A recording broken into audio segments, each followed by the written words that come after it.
الفنانة المعتزلة أو الحاجة شمس البارودي قاعدة قدام المقابر، قدام قبر حسن يوسف، وبتقول حاجة غريبة جدا جدا، وعمالة تبكي وبتقول له سامحني، وصيتك اللي أنا شفتها، الوصية دي أنا والله ما قادرة أنفذها، والاعتراضات عليها كتيرة قوي قوي.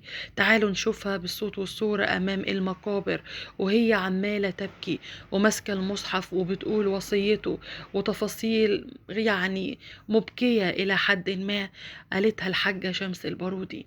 في البداية كلنا منساش نعطر فمنا بذكر الله والصلاة والسلام على سيدنا محمد. الفنان حسن يوسف من بعد وفاته حالة كبيرة عمت السوشيال ميديا من الحزن الشديد، خصوصا بعد إعلان وصيته. شفنا طبعا العزاء الخاص بيه، وشفنا الحضور للحاجة شمس البارودي اللي طول الوقت كانت بتقول الحمد لله، وكانت متماسكة زي ما ناس قالت عليها إنها صبورة والحمد لله. ولكن بعد انتهاء مراسم العزاء قاعدة دلوقتي قدام المقابر، وطبعا الكاميرات اللي من وقت وفاة حسن يوسف مراقبة بيتهم كانت راصدة هذا الموقف، وهي قاعدة عمالة تبكي وعمالة تختم القرآن وتقرأ قرآن وتوزع صدقات.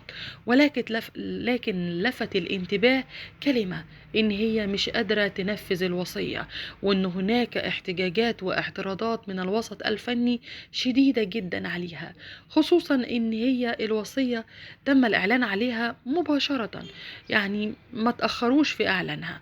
طبعا الوصية قلنا بتتقسم لجزئين، جزء إن هو يتبرع ببعض من أمواله، ودي قالت دي حاجة سهلة، وإحنا كده كده عاملين صدقات جارية من وقت وفاة ابنهم اللي مر على وفاته عام.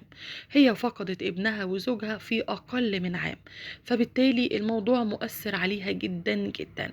أيضا الفنانة أو الحاجة شمس البارودي على حسب ما أشيع إن الوصية بتقول إنه عايز يمحي أو يزيل كل أفلامه، على الرغم إن الناس بتقول إن هو عمره ما ندم على أفلامه.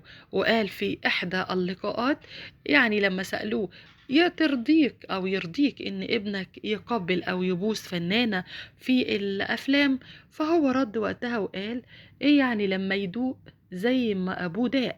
هذه الجملة طبعا في حوار شهير جدا ليه، يعني ممكن تدخلوا تشوفوه.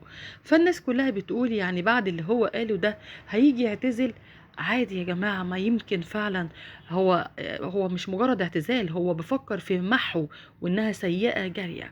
وطبعا قالوا ان الوصية دي صعب جدا تنفيذها، لانهم لا يملكوا الحقوق الكافية والكاملة لحذف تلك الافلام، لان في شركات راعية وما زالت حتى الان هذه الافلام تحقق إيرادات شديدة. فبالتالي بالنسبة لهم لا، ازاي تتحذف؟ مفيش حاجة اسمها كده. الفنانة شمس البارودي طبعا متأثرة جدا بوفاة ابنها وزوجها، ربنا يصبرها. الفنانة